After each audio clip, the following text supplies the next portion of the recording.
Alors après ce 1er mai d'élection de Rennes d'Arles cette année, c'était aussi ce week-end-là l'occasion de voir des taureaux un petit peu de partout.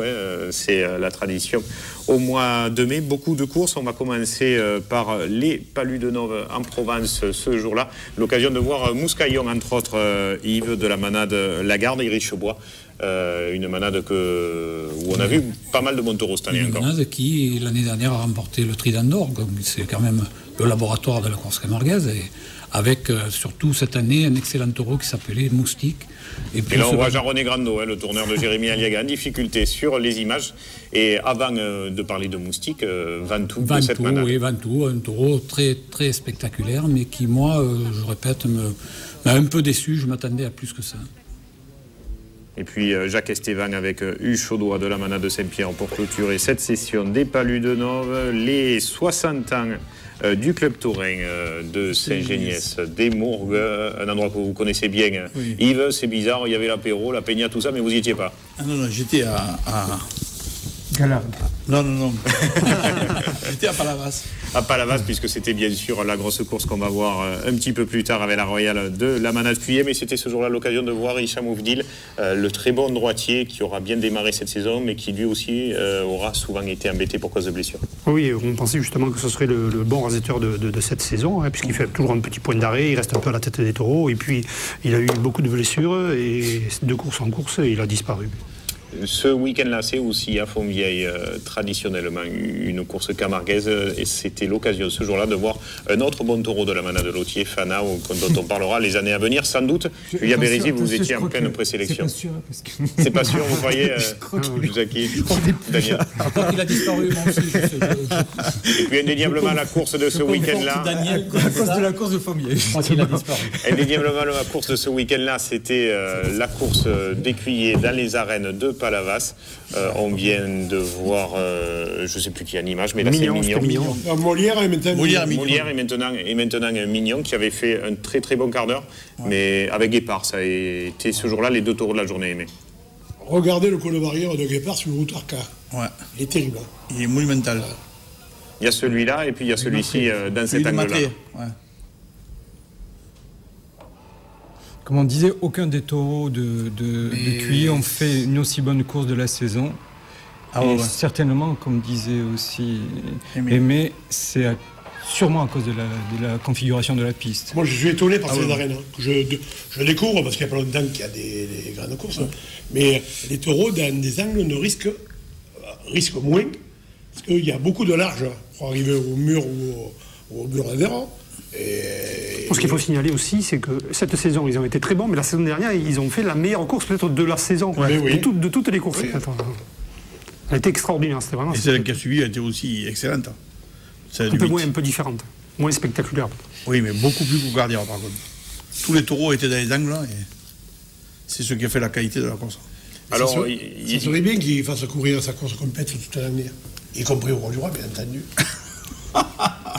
Alors, il y a des courses dont on n'a pas parlé encore, c'est celle du Printemps Royal Aimé, plutôt que de dire des couillonniges sur la Royale Cuyer 12 mois par an. On va vous donner la parole sur Saint-Laurent, dont vous avez été pendant de nombreuses années le président du club taurin. Vous êtes toujours bien sûr là aux côtés de Thierry Cure. Un Printemps Royal cette année qui a démarré avec la manade de Nicolin. Oui, un Printemps Royal de niveau, on peut dire, acceptable, avec Nicolin, comme c'est écrit sur le papier qu'on a devant nous, Sultan, un très bon quart d'heure. Tout à l'heure, j'ai cité... non, pas tout à l'heure.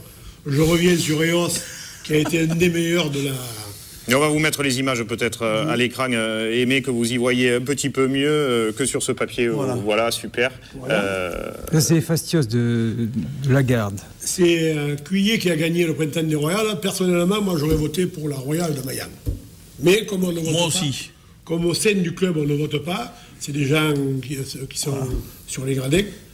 Donc, vous auriez voté pour cette Royale-là. On boit les Blatières. Peut-être que Émile Legrand aurait voté pour les Blatières. Non, je ne les ai pas tous vus. Je m'abstiendrai de porter un jugement. Même si j'ai vu par contre celle de Blatières, qui a été bonne, mais bon, qui n'a pas été non plus transcendante. Donc, j'admets forcément qu'il puisse y en avoir eu d'autres de meilleures. Même celle de Cuillé, moi j'y étais en tant que spectateur, elle a été bonne, mais je pense que sans plus. Moi, les bons taureaux qu'on attendait, c'est-à-dire Dallos et Œnologue, on passait un peu à travers. Il y en a un qui a beaucoup sauté, l'autre qui a été moyen. Moi, je les ai toutes vues et honnêtement, j'aurais voté pour celle de Mayang, qui a été vraiment un ton au-dessus. Après, bon, ça tient à pas grand-chose, hein, et c'est le vote de... Et parfois des raseteurs qui sont là, une royale et pas une autre. Oui, parce que c'est difficile de les avoir à toutes les courses. Hein. Le taureau de cette saison, ça a quand même été celui-là au Printemps Royal, aimé, comme le disait Daniel, et os de Sommade. Ouais. C'est un endroit, oui. Ça a été celui-là. Et je reviens, Hadès a été bon aussi. Avant d'en revenir au Maillan, l'écuyer, donc la Royale, qui gagnera cette saison. Malheureusement, il pleuvra plusieurs fois en septembre, donc vous ne pourrez pas organiser cette finale. Donc ce sont les seules et les dernières images du Printemps des Royales qu'on voit là cette année. Oui. Et pourquoi donc l'écuyer avait gagné cette édition 2011. Avec l'aide d'un grand Hicham Oufdil. C'est vrai. Qui ce jour-là avait été au-dessus. Voilà. Moi, je vais faire comme mon ami Busté, je vais dire que c'est un peu le laboratoire. Et puis Horatio, qu'on voyait en image, qui lui aussi sera l'un des taureaux intéressants de cette Royale Cuillé dans la saison au Trophée de l'Avenir. Et Œnologue, dont vous parliez tout à l'heure, Daniel, qui est un bon taureau à suivre la saison prochaine. Je sais. Vous n'êtes pas sûr, Aimé? Il avait bien fini à Martial. Ils en ont un que j'ai vu avec lui qui n'était pas à Saint-Laurent, qui est sorti 4e avec lui, je ne me souviens pas du nom, qui a de très bons principes. Et puis la Royale Fabre-Maillan dont vous parliez, mais pour laquelle vous auriez voté, Hadès, qui sera le taureau spectaculaire, peut-être le futur Serre-et-Moi, vous en pensez quoi, Jackie? Je pense non, il est un peu différent de Serre-et-Moi. Il est différent, il est plus lourd. Il est plus différent. C'est vrai qu'il saute beaucoup, il est spectaculaire pour le moment, mais je ne pense pas que ce soit vraiment un vrai barricadier. Moi, des trois, là, je préfère Vinhomme.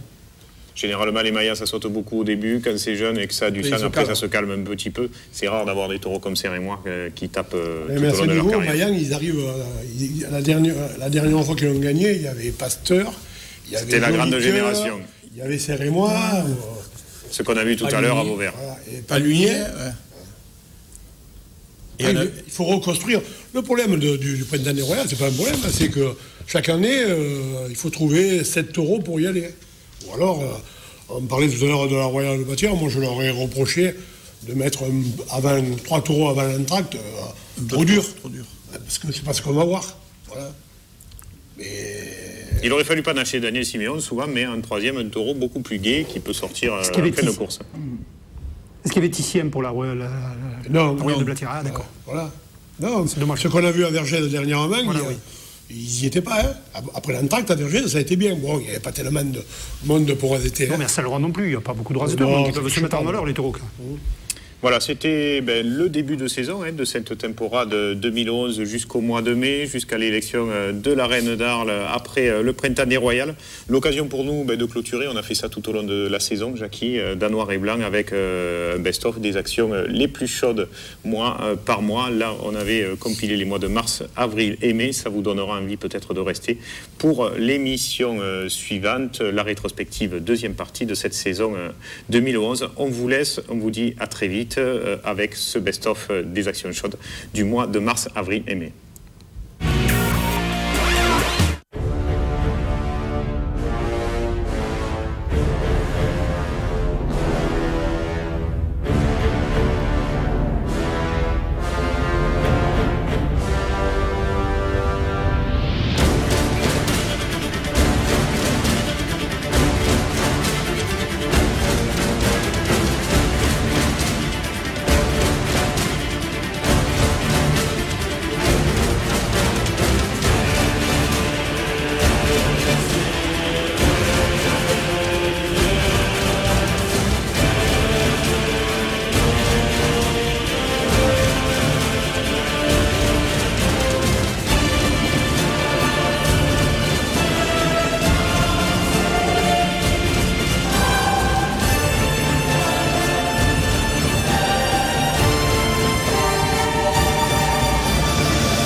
Voilà en conclusion de cette première rétrospective de la saison 2011. En conclusion, des images que vous verrez dans la deuxième partie. Jackie, merci d'avoir été là. Merci à tous les invités. Vous bougez pas. On se retrouve semaine prochaine. C'est bon pour vous? Vous serez là? Pas de problème. Allez, merci beaucoup à toutes et à tous de nous avoir suivis. À la semaine prochaine. Merci à toutes celles et ceux qui ont travaillé sur cette émission.